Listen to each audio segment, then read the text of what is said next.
Oh, Oh, is it? it's real.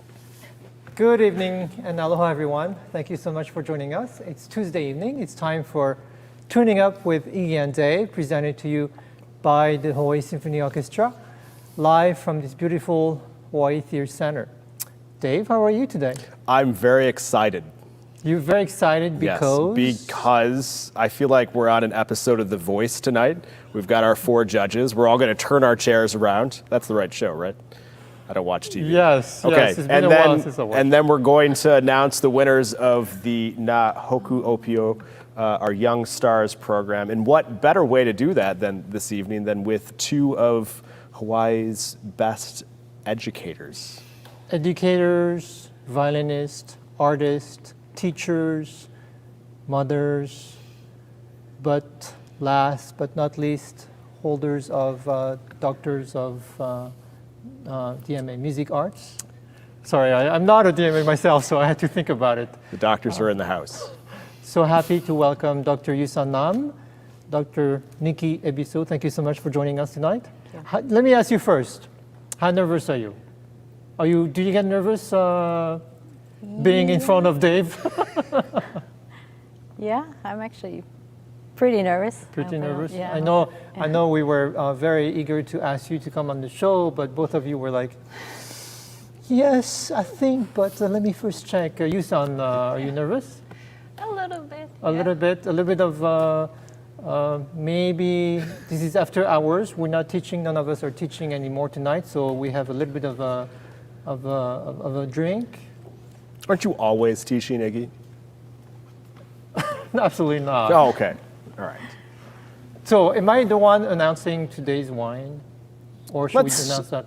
Well, Hold off a let's little bit. start with how people could reach us this evening if they like to. Would you like to show us how they might be able to text questions? So how many episodes have we had? 36, 37?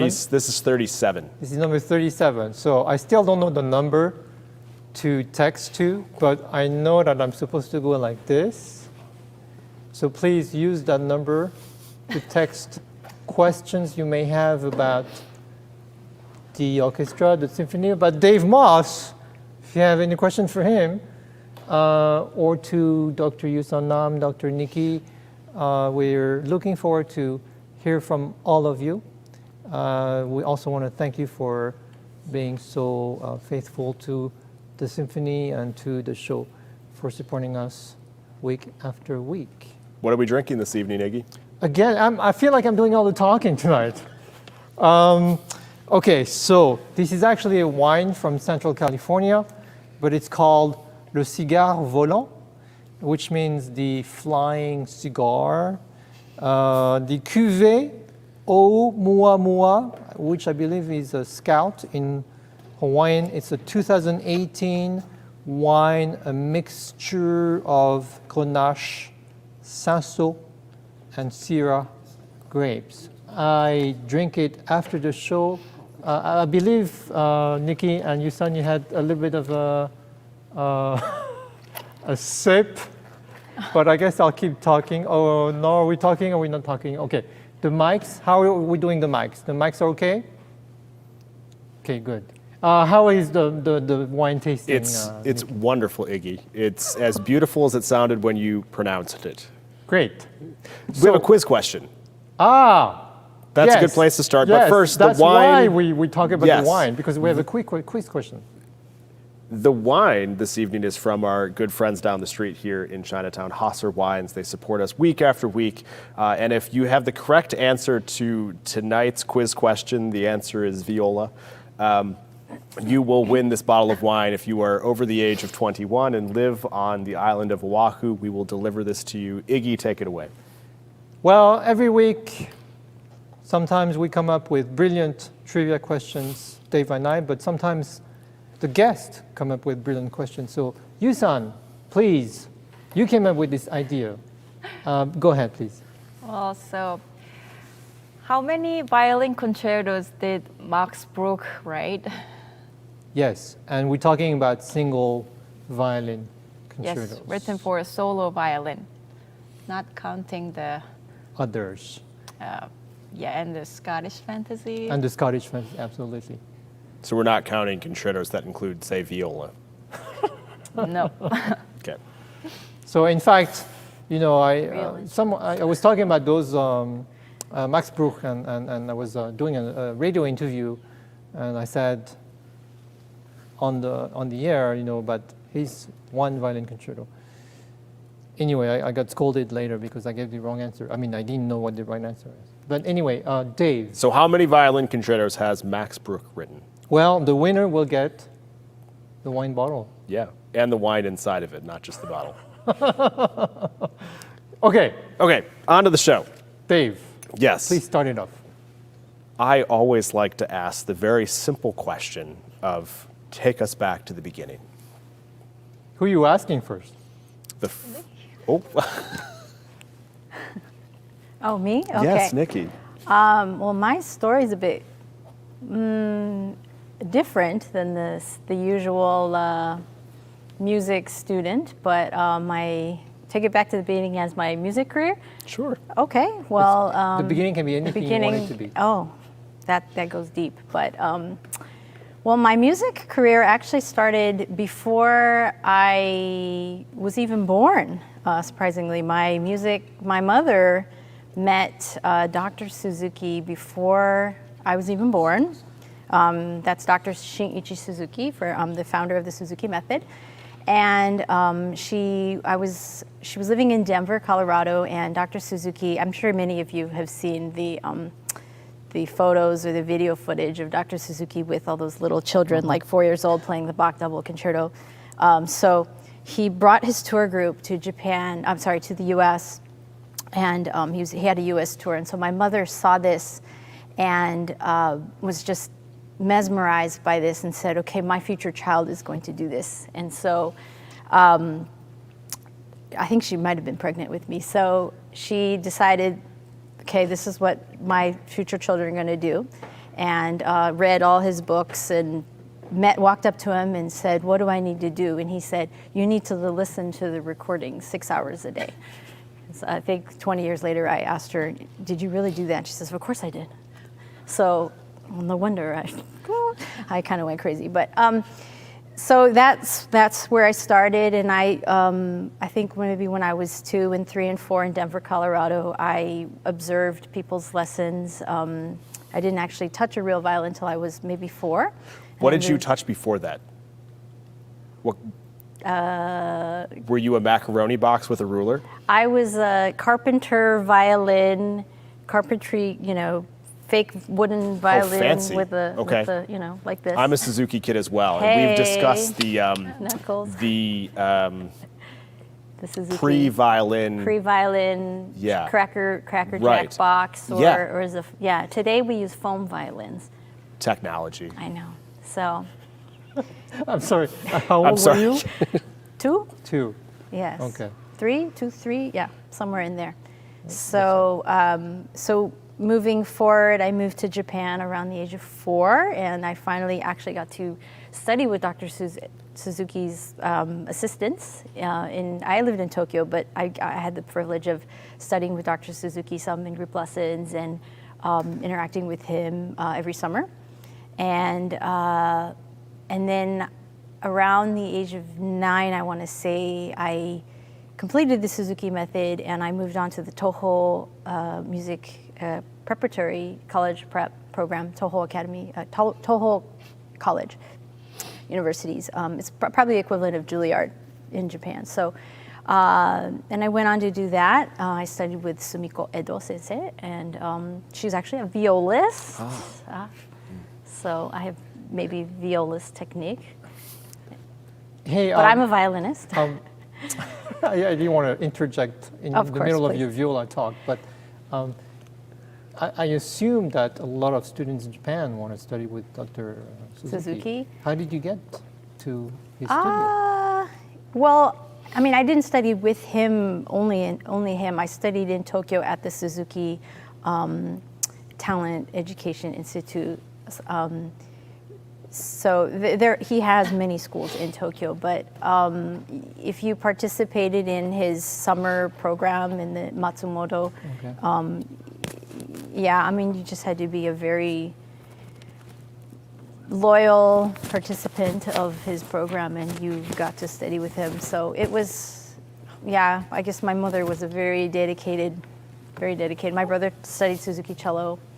Yeah, so it was lots of years and lots of practice, but yeah. And I'm sure we'll get back to the Suzuki method later Yeah. on. But I also lived in Denver like between 92 and 97. So I don't know if you were there around that time, but That was before me, yeah. that was before your time. Of course, everyone's much Or I younger I than went me. back to Denver, so Okay. yeah, after And you, I was there. Yeah, we'll Yeah. get back to it. But then you got your DMA Yeah. from UC Boulder.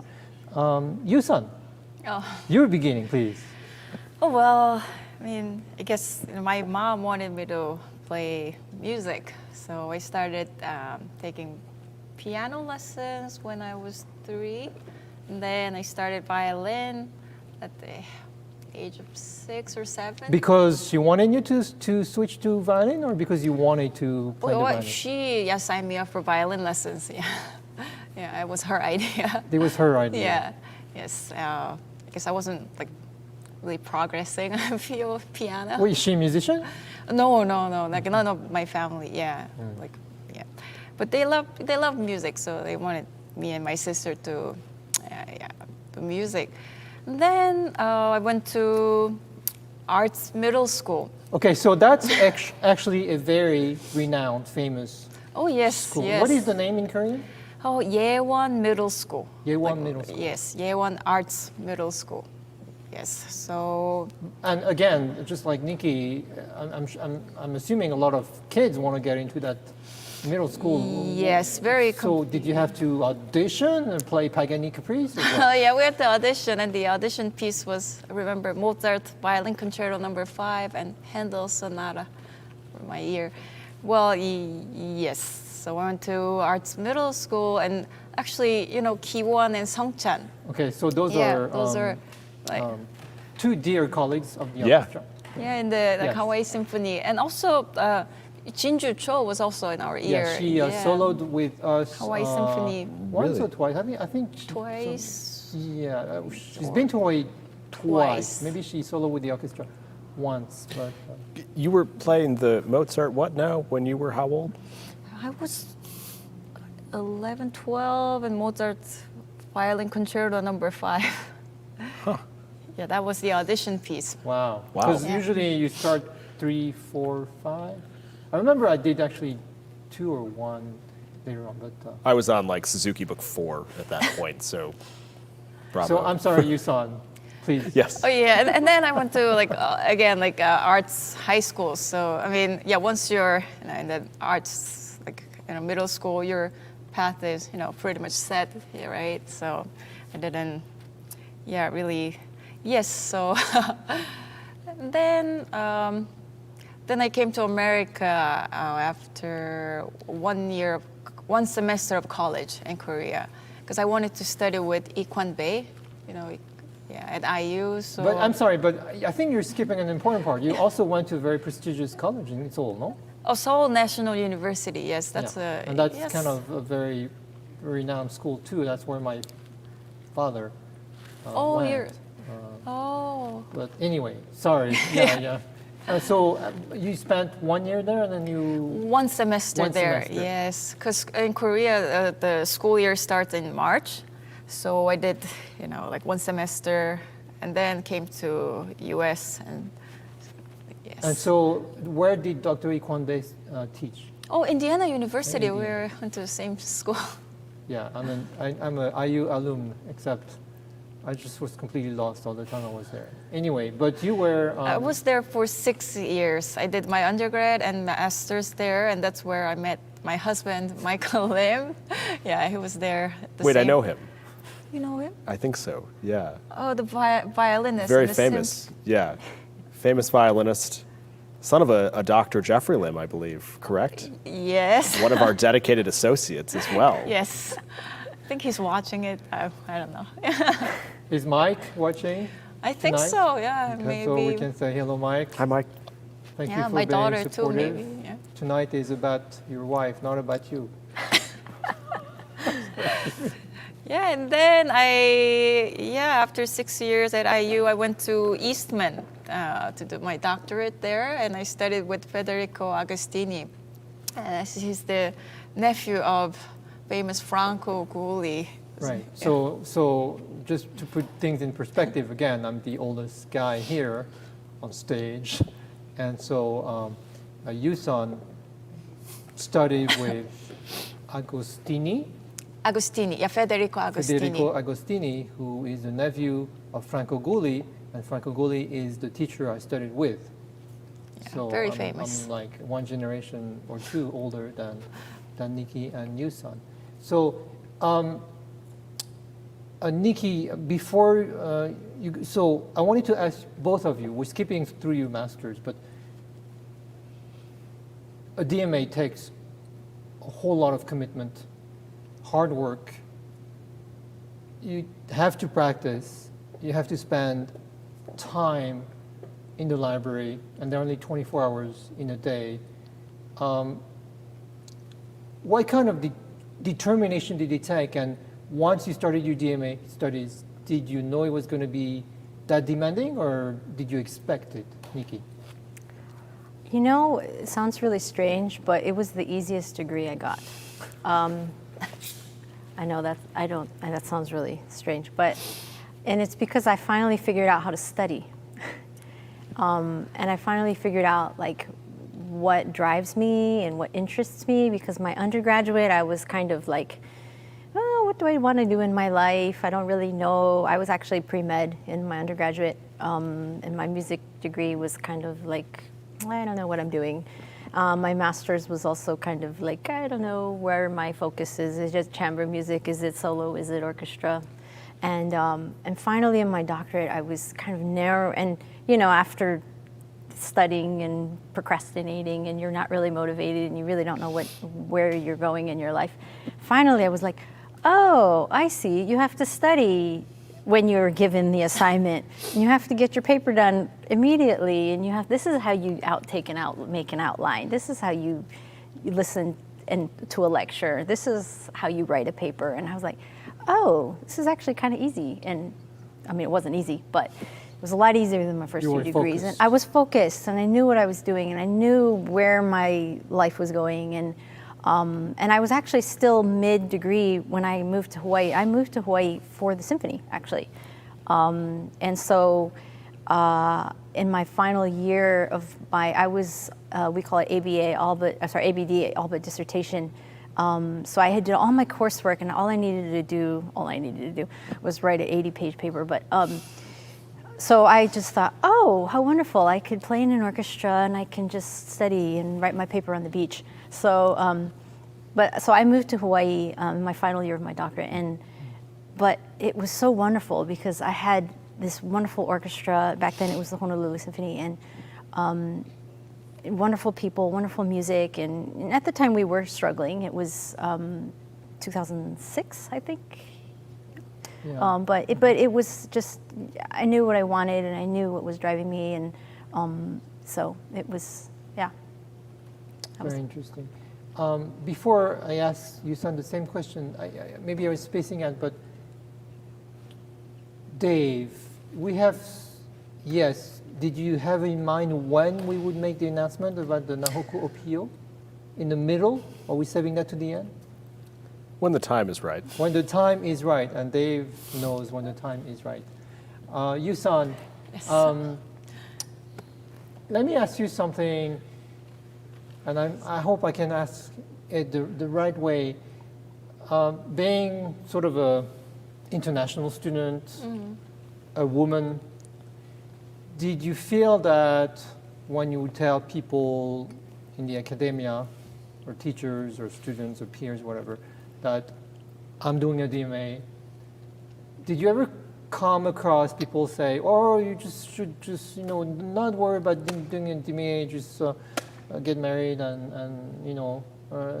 did you have people come across and not taking you so seriously? Oh, never. That's Yeah, good. Never, yeah. So at Eastman, you were fully committed. Tell me, did you practice equally as much when you did your DMA or less? Oh, less, definitely less. More studying, yeah, less practicing. And let me ask both of you. What was the topic of your dissertation? Yuseon first, please. Oh, well, I mean, at Eastman, you can choose. You either write, like a 100-page dissertation, or either you write like 4 small, like research papers, like 25, pages. So I did that instead. And my 4 little topics were, one was German lieder. I wrote on Schubert. It's bad. Schumann. Frauenliebe und Leben, the song cycle, and yes, and Indian music. Oh, that was the hardest class I've ever taken. Indian music, and the one on American music, and the last one was 20th century Eastern European. Yeah. And is it a little bit like the same as Nikki, where you actually finish your DMA in Hawaii, or you finished everything before? Oh, I finished my coursework before I moved to Hawaii, but I had to take my the oral exam. Oh, okay. Yeah, That's right. so I made a trip to Rochester. Wow. And sorry, Dave.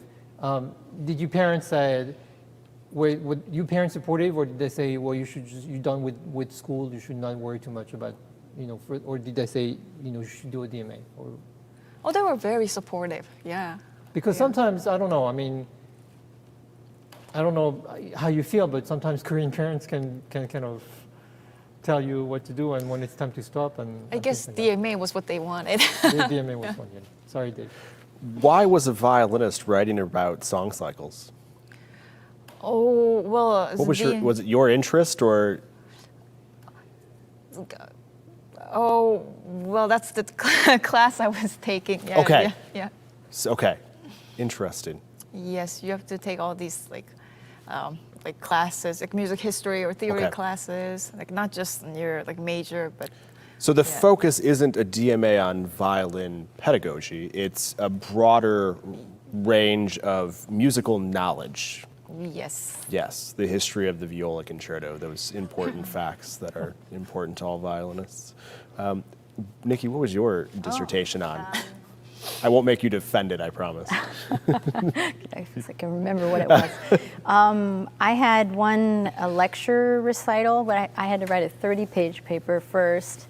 That one was on Wieniawski's Polonaise Brillant. Can't even pronounce it. And I had to say how the influence of Chopin was on that piece, and then had to perform it, and then I had to lecture on it and present a paper. In that order. I had to write it, then I had to lecture it, then I had to perform it.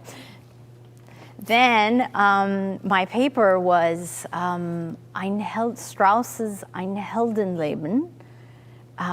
It's an orchestral piece for a big orchestra with a very famous orchestral solo for Concertmaster.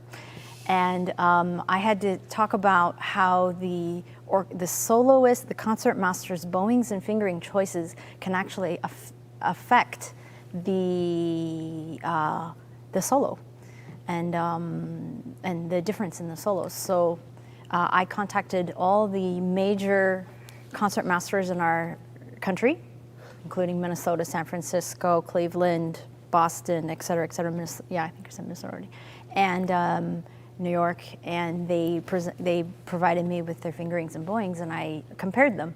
Really? And yeah, I'd be happy you to share keep all that with. those, I certainly did. I'll on share them with PDF you. and- I certainly do. Tune in next week when Iggy does all 10 of them. And he chooses his favorite bowings. I'm sure they have nice violins too. Maybe I could borrow their violins too. That's really fascinating that you went into that detail of I did, modern and- day, performance yeah. practice, essentially. It was interesting. Was there anything, you don't have to And release then I names. became a Suzuki teacher. You don't have to name names, No. but were there any that were just like outlandish where you were like, why is this an upbow? Yeah, yes. I won't name names. Okay. But there were some that I was like, why? Yes. Okay. Yeah. Did you have the opportunity to ask questions to them? Like, No. I was Okay. just given them by the librarians. But Okay. so they actually willingly provided their willingly bowlings and shared, fingerings? willingly shared. Because Some said no. yeah, because there's a famous French teacher at the Paris Conservatoire. You would take a trial lesson or a few private lessons, and he had two sets of rates. One was the higher rate, where if he demonstrated with those left fingers, you could see what fingerings he was doing, and so you could write it on your own part. The lower rate lesson, he would cover his left hand with a nice should do that. French scarf. I don't know, maybe a Hermès or a Yves Saint Laurent scarf. Pretend this is a scarf, right? And then he would play like that and move his fingering. And so you had no idea what fingering he was doing. And that was the lower rate lesson. But he wasn't my teacher. So anyway, I'm glad those concertmasters are very generous. Yes, they were. Yuseon, I wanted to ask you, so I find that you're actually very quick, you pick up things fast, and again, I'm talking like when you're coming from Korea and you're going to school and you spend bachelor, master's, and DMA, your knowledge of English has to improve right away, but not just the talking English. Mm-hmm. Did you find that having to write so many essays and papers that your English understanding and writing got much better? Definitely, yes, yeah. And IU is known for being really like academic, right? Yeah, I had to write like many papers, and yeah, I had a and I mean Mike helped me sometimes, and I had a roommate, very nice roommate. Yeah, was a terrific writer. So yeah, because okay, go ahead. Yes. Oh yes, yeah. At first, my English was really bad, but then after 4 years of college. And so, sorry, maybe I'm asking the wrong question, but when I was at IU, so I would see a group of Korean students, and they would just be by themselves and talk Korean all the time. But I don't know exactly when you started to meet Mike, but meeting Mike, did that help your English? Maybe, yeah. By then already, yeah. By then you already it was, yeah. And did you feel like someone like Mike helped you feel integrated in sort of the American culture? Yes and no, because music school, there are so many international students, not just from Korea or Asia, but from all over, all over the world. So I never felt like I was not like a part of the community. Yeah, that's great. Yeah. Yeah. And Nikki, University of Colorado Boulder is where you got the UDMA. Was that during the time of Judith Glide as cellist? Yes. Was composer George Walker there, or because I know his son Greg Walker was around that time? He wasn't a professor at the university. He was the concertmaster of Boulder Phil. But And your remember teacher him. was Ozzie Leonard. Ozzie Leonard. Yeah. That's right. I Yes. took a couple lessons when I was living there. Yes. Is that where the Takash Quartet is? Yes, they're still there. Yeah. Yes, they're wonderful. Yeah. Yes. Did you get to go to their performances? Yes, all I the got to time? study with them. So, yes, Yeah.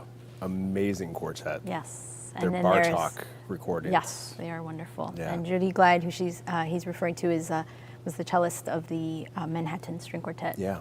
So, and my teacher was the violinist of the Pablo Casals trio. So, I had a lot of wonderful influences. And Erica Eckert is also still at Viola? a viola player. She Yes, was I with know Cavani String Quartet. Yeah. So, former violist with Yeah. Cavani String Quartet. So, wonderful people at University of Colorado. I did my master's there too. So, What was it like being in an institution that was so heavily focused on chamber music? I think it really taught me to collaboration. Also, Ann Epperson was also there. She is a collaborative pianist, and she started the collaborative piano program at University of Colorado, and then she went to my alma mater, University of Texas. So it was just so wonderful. It taught me how to be a collaborative musician, which it's not just like violin, piano, or just orchestra player. It's just, that was something, and I really am so grateful for, now, because it teaches me, even now as an orchestral player, how to interact with my colleagues as a musician. I'm not just there doing my own thing.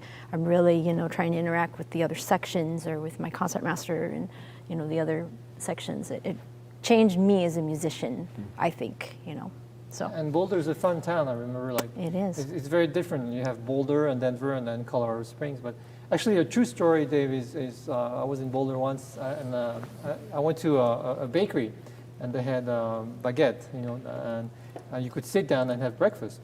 So I didn't look at the menu. I just said to the waitress, could I please have just a hot chocolate, a baguette, some butter and jam? And she said to me, yes, of course. Here in this bakery in Boulder, we call this a French breakfast. And I said, wow, I'll have that, please. So I had that. It's a true story. I'm not, making that up at all. You're speechless. I am. So, Yuseon and Nikki, you're here because you are both president and vice president of HMTA, Hawaii Music Teachers Association. I understand, Nikki, that HMTA is an affiliate of MTNA, the Music Teachers National Association. And it has had, HMTA has had illustrious past presidents and vice presidents. I think Helen Chakasano was a guest here, and she was a past president, and I'm sure I'm forgetting Ethel Iwasaki, who's always tuning up, Katie Luo, Cheryl Shohead. Sheryl Shohead. our Oh my orchestral goodness, Cheryl, musician. I'm really sorry. I almost forgot you. Not to be forgotten. Tell us a little bit of HMTA and why you joined and what you're trying to do, especially the rough patch that we had these past years and how it's been to kind of maintain the membership and keeping them informed during the pandemic. Do you want to say? Do you want me to say? Okay. Well, HMTA is an organization that represents music teachers of all forms, classical music and more. And it's certainly been a rough patch during COVID, with things being shut down, but that doesn't mean to say that we haven't been online. We've been trying our best to reach out to people on Zoom and have workshops, trying our best. We have a few more things that we're planning. We've, in the spirit of diversity and inclusion, we've also been trying to reach out to our local artists and community. We just had an event featuring Raiatea Helm and Aaron Mahi and George Kuo, and it was a wonderful event. And they taught a piece, a Hawaiian song, and so we hope to do more of that, just to reach out to our local community. And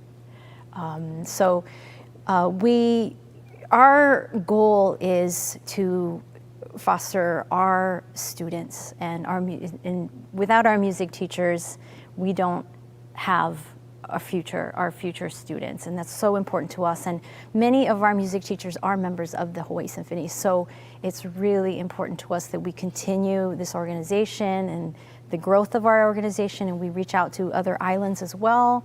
We do have members on Kauai and Maui and Big Island, and we continue to grow despite the COVID, and so look into our organization, and we thank our donors who have been supporting our organization, and we thank you. So that's what we're about. You've been doing Thank a lot you. of work. Yeah, thank you. There were the HMTA competitions, and Yes. I saw you were very much involved and trying to write to all the parents and students and organize online. Was that a lot of work for you to set up? Yes, it was. It was a lot of work, but so the MTNA last year, the regional, the state competition was online, and we had 40 applicants. The year before it was 20. Yeah. Or it was So double. that's yeah. sort of the silver lining of having the online competition is more students enter. And also, if it's in person, you have to hire local judges. But the silver lining, you were able to find. Yeah, all the with judges from the mainland. Yeah, all the like professors and or like players with the like major symphony. So like all these great judges. Great, We had great the comments. violist from the Cleveland Cleveland Orchestra principal. Ah, yes. as our judge. Very nice. And Yuseon, you also gave a benefit recital Oh, recent, yes. with yes. your quartet. Yes. Tell us a little bit about it.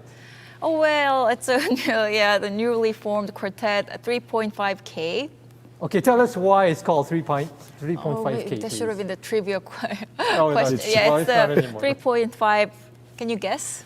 Well, I did because my wife took a guess, but yes. Oh, yes. It's So we have Yuseon, you have Ki-won Kim, Ki-won, Song-chan Jang, the cellist, and Michael Lim. your Can husband. you guess? I already know, but Oh. do you think you? Yes. Dave, do you know why it's called 3.5K? I don't. So it's 3.5 Korean because we're like 3 full Koreans and like a half. I see. Yeah.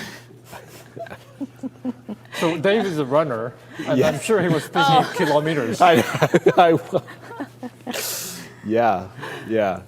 But so I actually tuned in for that recital. It Oh. was marvelous. Which one? B flat major, Beethoven, and Shostakovich 8? C minor and C minor. Yeah. Okay, sorry, I mixed up my Beethoven. But I found that you were so unified playing together.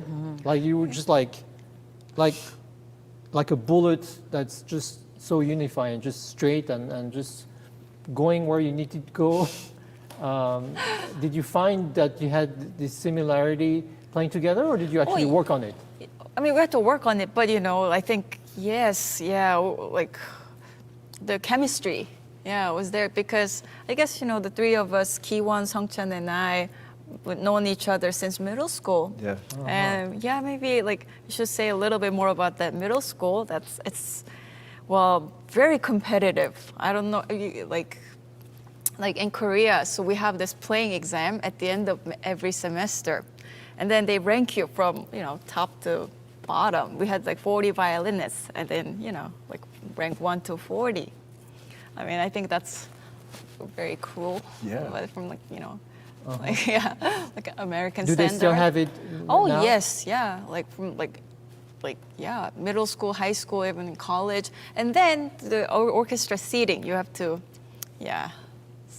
like 1, 2, 3, 4, like that.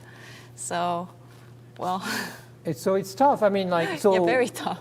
the youngest age you are at that school is what, 10 years old or 9? Or? Oh, like 7th grade in America. So let me ask both of you, like, when you're a kid about that age and you're told that you're 40 out of 40, and maybe it's happened to, I mean, not in a way, things like that have happened to me, and things similar might have happened to you, but as mothers and teachers, you see kids, they're in that situation. What do you tell them to tell them no, they're worth it? They've given all that effort, and maybe they're 39 out of 40, but in the grand scheme of things, they're still, as worthy as someone that's up. I mean, do you find yourself dealing with students who sometimes have a low self-esteem because they've been there? Yes, yeah.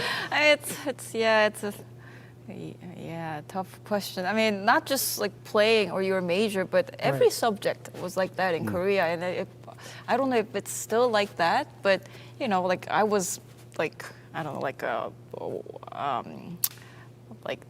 in the PE class, I was always in the bottom, like Physical education. yes, yeah. So, well. I mean, there's enough pressure.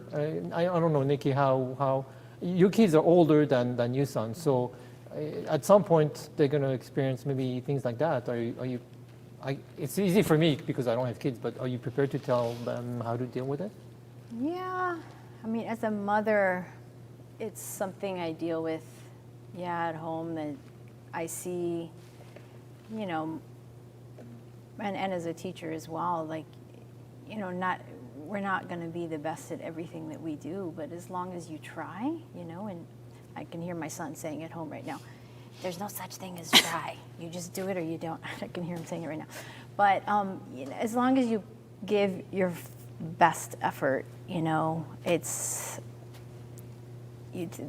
but what she was saying, in Asia, it's so hard because that was actually, not to get too into it, but that was one reason I left Japan. I left at the age of 13.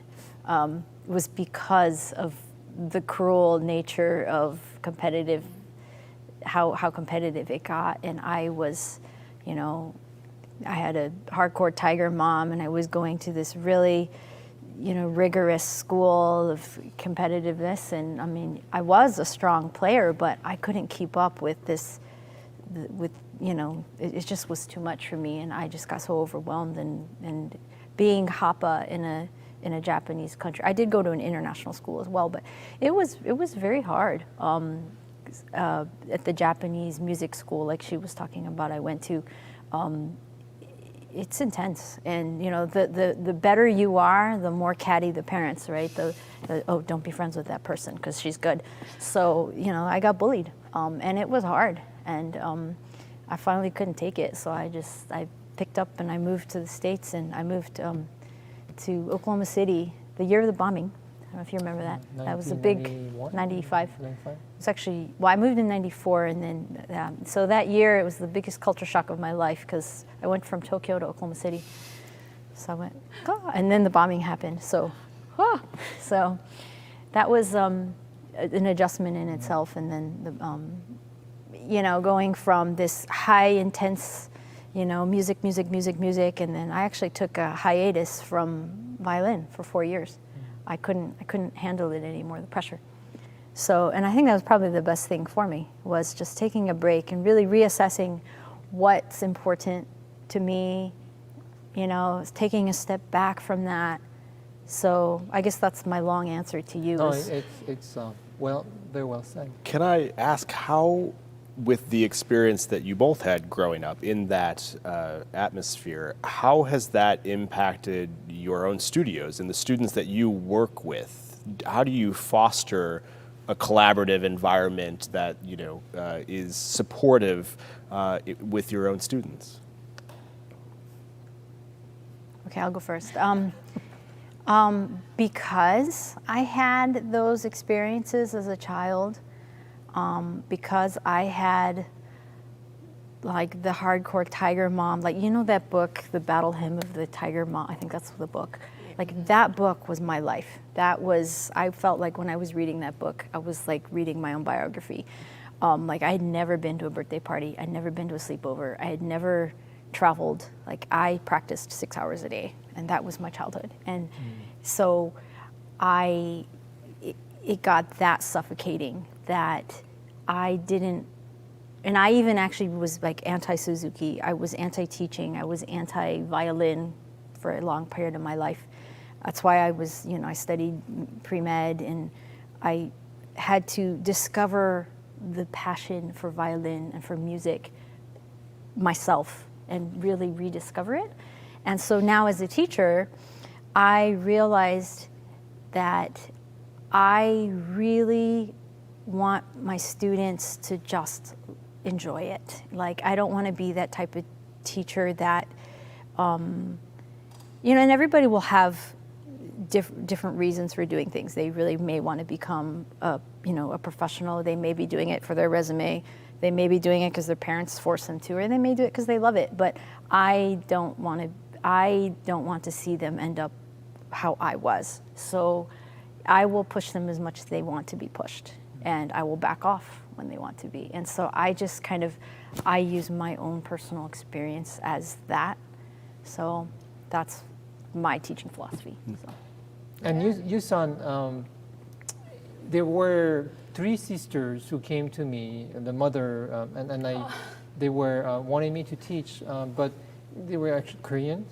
And I felt like I wouldn't know how to teach them properly because I didn't know the behavior or what they would respond to. But in my mind, I think those would be for Yuseon because they're actually very talented. Yes. But I think Yuseon would do a much better job. So just like what Dave was saying, how did you experience and help you in trying to teach those three sisters and your other students? Oh yes, because I think I've experienced like try to give them the best of both worlds. Because I came to America when I was 20 and I got to study with like wonderful teachers like Ekwandes and Federico Agostini. They were like great teachers, like great players. I mean, just like amazing teachers. Like they love what they do, and it's very different, right? Just teaching philosophy, teaching style, just the way of living was like very different. So there's good sides and like some Korean, like, the education, like system, like Right. sometimes you need, A little bit of discipline. Yes. So yeah, that's how I see it. Speaking of Federico Agostini, so the nephew of Franco Gulli, my teacher, so Franco Gulli was very elegant. Oh yes. And it'd be like 100 degrees in Indiana and very humid. He'd still be wearing a tweed jacket. And I think I mentioned on this show before, and during that time everyone was smoking, and he'd just be like very stylishly, but it's a big no-no now. But his nephew Federico Agostini was he kind of the same person? Yeah, I think so. Yes. Yeah. Kind of very elegant and very elegant. Yeah. With a little bit of temper. Yeah. a little bit of a temper. Because it's Italian. Yes. Yeah? Yes.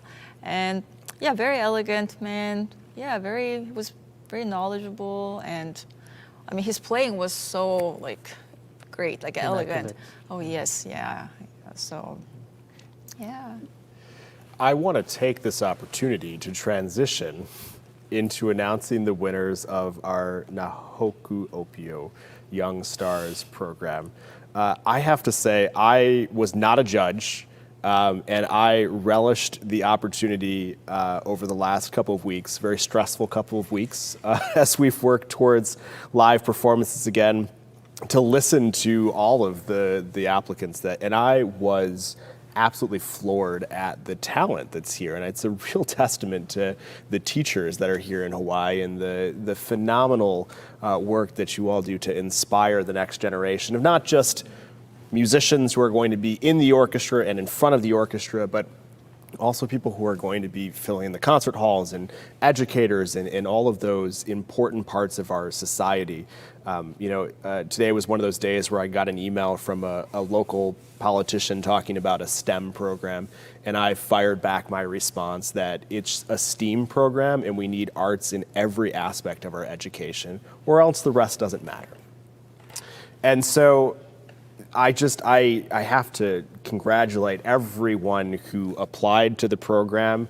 I wish we had, unlimited amount of opportunities to perform with the symphony, and I hope someday we return to the numbers that we used to have.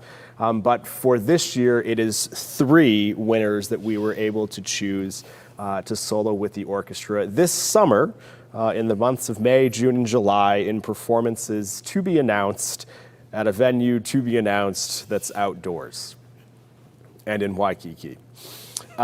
We are very close to an announcement, but the moment you all have been waiting for, Donald, if you'll do me the favor, our first winner is Miss Mira Hu on the cello. I believe that was the Schumann Cello Concerto first movement. She is a student of Nancy Masaki, I believe. Our second winner is Well, we know who the third winner is. The second winner is Erin Nishi, violin, Mendelssohn Violin Concerto, and I believe her teacher is the distinguished concertmaster of the Hawai'i Symphony Orchestra, who was not on the judging panel. And our final winner for the Young Stars this year is Sophia Stark, soprano. A wonderful performance of Juliet's music from Romeo and Juliet, from the Gounod. And she studies, I believe, with Georgine, her mother, and her father is a violinist in the orchestra as well. So congratulations to these three wonderful winners of our first Nahoku Opio, the first of many. This was a program that we were thrilled to launch this year amidst all of the challenges, and one that we will continue to program in the future here. So stay tuned to the details on the performances, and again, congratulations to every single applicant that applied. That's right. Our future is in good hands, and I had students who won, Erin, but I also had students who didn't win, so they all put in a lot of work, and they're all worthy of our congratulations. I did want to ask you, Yuseon and Nikki, so Erin, I think, started with Helen Higa, and I've also had some very talented students who you started, Nikki. Tell us about how important it is to start young students, because I don't have the patience myself. I usually have a student when they're kind of already there. But the credit goes a lot to the teachers who start students. How did, I knew you have DMA, but how did you learn how to start young students? Was that sort of a trial and error, or did you have a method beforehand from maybe Maestro Suzuki? Nikki first. You know, when I first started, I had no idea what I was doing. You know, I had my doctorate and I was only used to teaching college-age students. I was a teaching assistant, and I thought I would just supplement my income by teaching students, and I was very lost. So I thought, okay, well, I need to do something here. And so I thought the Suzuki method is where I'll start, since I have a background in it. And so I actually educated myself with teacher training in the Suzuki method, and every summer I went and started, and I actually kind of realized that this is where my passion was, and the more I did it, the more I got hooked on it, and the more I educated myself in it, and that's just kind of, and I continue to actually, I do it, and I continue to take courses in it, and I'm doing it online even. Wow. I love it, actually. And you somehow... Same here, yeah. Yeah. At first, I didn't know what I was doing either, but I still, yes, study, take courses, and yeah, but I took pedagogy class with Mimi Zweig, a renowned pedagogue, and that helped me a lot. She started Joshua Bell, essentially, I think. Oh, yeah. Yes. Yeah, so, yeah, but starting kids is so important. It is so important. Yeah, because, like, if they have bad habits, it's so hard to undo those. Yeah. That's right. So, I forgot exactly how old your kids are, Nikki, and Yuseon, you have almost a year and a half. Almost a year and a half. Do you have sort of a plan for her, or for them? Or does the father says, I know, Nikki, your husband is not into a musician, but so does one of the parents say, okay, this kid's gonna do music and then also soccer, or how do you come up to an agreement? Well, my kids are almost 8 and 10, and my 8, well, she's 8 in 2 days, so we'll call her 8. She studies cello with Nancy Masaki and loves it. And my son studies piano with Miss Bichuan Lee. And one likes to practice more than the other. So we'll just say I shove him down at the piano bench every day. But There's a lot of fighting that goes on, but he knows he can't quit till he's 18, so he does it. And but we do it, and my husband is more in charge of the academics, and but it's a daily struggle, but we manage. Oh, yeah. Like every parent. Yeah, every parent. Yuseon, do you have any plans, or do Mike and yourself say, "Oh, look at her hands," or "Look at her ears," or "She blah blah blah"? Or Well, my husband says she looks like a soccer player. So that's Mia Hamm or Megan Rapinoe. Anyway, but so will you most likely start her on piano or directly violin, you think? Oh, violin. Oh, I don't know. You don't know, it's too but early to say. yeah, I mean, the colleague of like my husband said there's great program Taiko taught. Do you know? No, of course I wouldn't. Really? Yeah, Taiko. Okay. Yeah, for little kids. So Yeah. you know, when she's like old enough, we want to sign up for like a Taiko lesson. Very good. Before Dave asks you his usual final question, Nikki, you and I were talking, it was like a few months ago, and the vaccines were starting to being distributed to the population. But you actually took some very big step, because if you were a teacher and you were eligible in phase 1B, I believe, but a lot of teachers are self-employed, and many of them are members of HMTA, but you were able to have the state kind of sign up, have those self-employed teachers sign up to be eligible. How did you manage to do that? Well, it's actually thanks to you. You kind of urged me you pushed me to do it, but no, you did. I didn't have the courage to do it, but yeah, a lot of music teachers and are self-employed, and so we weren't able to get to prove our eligibility. So I realized that I was in a position, as the president of this organization, to contact the Department of Health, and so I made a lot of phone calls and wrote some letters and emails, and with Iggy's support too, we were able to finally get approval for the vaccine. And I will say, as a disclaimer, we're not trying to, as this organization, we're not trying to endorse the vaccine, and we're not pushing our members to do that. It's a personal choice. But for those that wanted it, we were able to get eligibility for those members who needed it, because it was a very difficult process for self-employed members, because we were eligible as music teachers. And it was important at that time, because at the time we've been during the shutdown of during 2020, and when things did open up, music teachers were one of the first people to be allowed to go back to work. So I hope you can tell the National Association, MTNA, of your accomplishments. Maybe someone else can. I don't know if I should call them. Be like, guess what I did? But well, Dave? Yes. Well, we need to hear the answer of the quiz question this evening. Yes, the answer is 3.